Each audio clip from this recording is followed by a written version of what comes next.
किस श्राप के कारण स्त्रियों को मासिक धर्म आता है। मित्रों, आज हम इसके पीछे का आपको गढ़ रहस्य बताने वाले हैं। मित्रों, एक बार की बात है, भगवान विष्णु और माता लक्ष्मी शेष नाग की सया पर विश्राम कर रहे थे। तभी माता लक्ष्मी भगवान विष्णु जी से कहती है कि हे प्रभु, स्त्रियों को मासिक धर्म क्यों आता है? आखिर स्त्रियों को ही यह पीड़ा क्यों सहन करनी पड़ती है? और मासिक धर्म के दौरान संबंध बनाने से क्या होता है? तब भगवान विष्णु कहते हैं, हे देवी, मैं तुम्हें इसके पीछे की एक गढ़ कथा के बारे में बताता हूँ, जिसे सुनने के बाद आप समझ जाएंगी कि स्त्रियों को ही मासिक पीड़ा क्यों होती है और एक रजस्वला स्त्री के साथ संबंध बनाने पर कौन सा पाप लगता है। परंतु हे देवी, इस कथा को जो भी मनुष्य पूरा सच्चे मन से सुनता है, मैं उसके सारे पाप नष्ट कर देता हूँ और उसे स्वर्ग लोक में यमराज जी के बराबर का स्थान प्राप्त होता है। जो भी मित्रगण इस कथा को पूरे सच्चे मन से सुनते हैं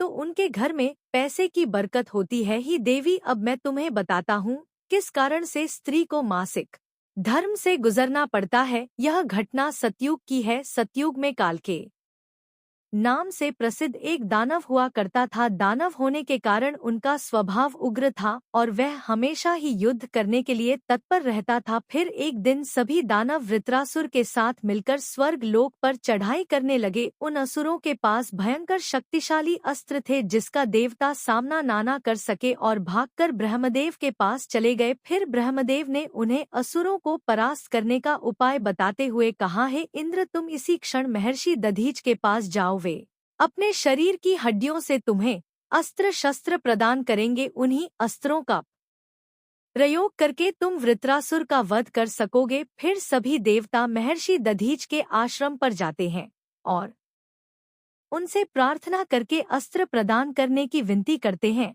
फिर संसार के कल्याण के लिए महर्षि दधीच अपने शरीर की हड्डियों से अस्त्र शस्त्र निर्माण करते हैं। उन्हीं अस्त्रों में से एक वज्र नाम का अस्त्र होता है जिसे देवराज इंद्र धारण कर लेते हैं। फिर सभी देवतागण वृत्रासुर के साथ युद्ध करने के लिए निकल जाते हैं। देवताओं और दानवों के बीच भीषण युद्ध होता है। सभी देवता आकाश में दानवों से युद्ध के लिए एकत्रित हो जाते हैं और प्रहार करने लगते हैं। देव अग्नि के प्रहार से दैत्यों को दग्ध करने लगते हैं। अग्नि के प्रभाव से दैत्यों का अंग अंग जलने लगता है। फिर वरुण देव जल की वर्षा से दैत्यों को डुबो देते हैं, जिससे दैत्य त्राही त्राही करने लगते हैं। अनेक दिनों तक इस प्रकार से दैत्यों और देवताओं के बीच में भीषण युद्ध चलने लगता है। फिर देवराज इंद्र और वृत्रासुर आमने सामने आ जाते हैं। दोनों के बीच भीषण युद्ध होता है और फिर देवराज इंद्र अपने वज्र का प्रहार करके वृत्रासुर को मार डालते हैं।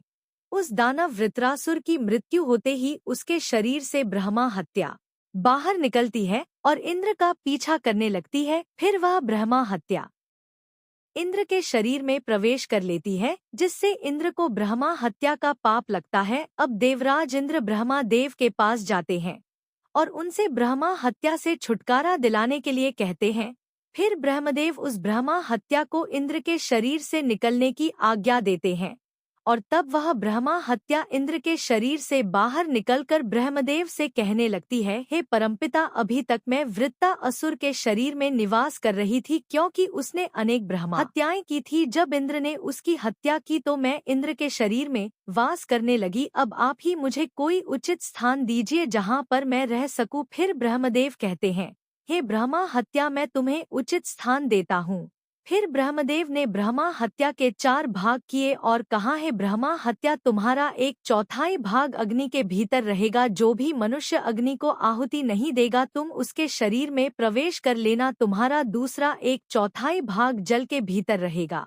जो भी मनुष्य जल में थूकेगा अथवा मल मूत्र का त्याग करेगा, तुम उसके शरीर में प्रवेश करोगी। फिर तीसरा तुम्हारा 1/4 भाग पेड़ पौधों और वृक्षों के भीतर रहेगा। जो भी मनुष्य अकारण ही वृक्षों को काटेगा, उसे ब्रह्मा हत्या का पाप लगेगा। फिर ब्रह्मदेव ने अप्सराओं को बुलाया और उन अप्सराओं से कहा कि इस ब्रह्मा हत्या का 1/4 भाग तुम ग्रहण करो। तब अप्सराएं कहने लगी, हे प्रभु, आपकी आज्ञा से हम इसे ग्रहण करने के लिए तैयार है, किंतु हमें भी इससे मुक्ति का कोई उपाय बताइए। फिर ब्रह्मदेव कहने लगे, हे अप्सरा जो भी पुरुष रजवला स्त्री के साथ संबंध बनाएगा उसके अंदर यह ब्रह्मा हत्या प्रवेश कर जाएगी। इस प्रकार से ब्रह्मा हत्या के 4 भाग हुए, एक अग्नि में, दूसरा जल में, तीसरा वृक्षों में और चौथा स्त्रियों के अंदर प्रवेश कर गया। उसी ब्रह्मा हत्या के भाग के कारण स्त्रियों को मासिक धर्म आता है। जो भी पुरुष मासिक धर्म के दौरान स्त्रियों को स्पर्श करता है अथवा उनके साथ संबंध बनाता है उसे ब्रह्मा हत्या का पाप लगता है। भगवान विष्णु कहते हैं, हे देवी, इस प्रकार से मैंने आपको स्त्री के रजस्वला होने के पीछे की कथा के विषय में बता दिया है। तब माँ लक्ष्मी कहती हैं, हे प्रभु, आज आपने मुझे बहुत ही महत्वपूर्ण न ज्ञान दिया है। मैं भी आपको वचन देती हूँ, जो भी स्त्री मासिक धर्म के दौरान पूजा पाठ करेगी, पति के साथ संबंध रखेगी, उसके घर में मैं प्रवेश नहीं करूंगी, जिससे उसके घर के सभी मनुष्य निर्धन हो जाएंगे। मित्रों, इस प्रकार से मास धर्म के दौरान स्त्रियों के साथ मासिक धर्म में कभी संबंध नहीं बनाना चाहिए, नहीं तो उसे ब्रह्मा हत्या का पाप लगता है। मित्रों, आपको यह कथा कैसी लगी कमेंट करके जरूर बताएं। जानकारी अच्छी लगी तो वीडियो को लाइक जरूर करें। कमेंट में जय श्री हरि विष्णु अवश्य लिखें। इसके साथ ही चैनल को सब्सक्राइब करें और साथ ही इस वीडियो को अपने सभी मित्र बंधुओं में शेयर भी करें। मित्रों, वीडियो को यहाँ तक देखने के लिए आप सभी का दिल से धन्यवाद।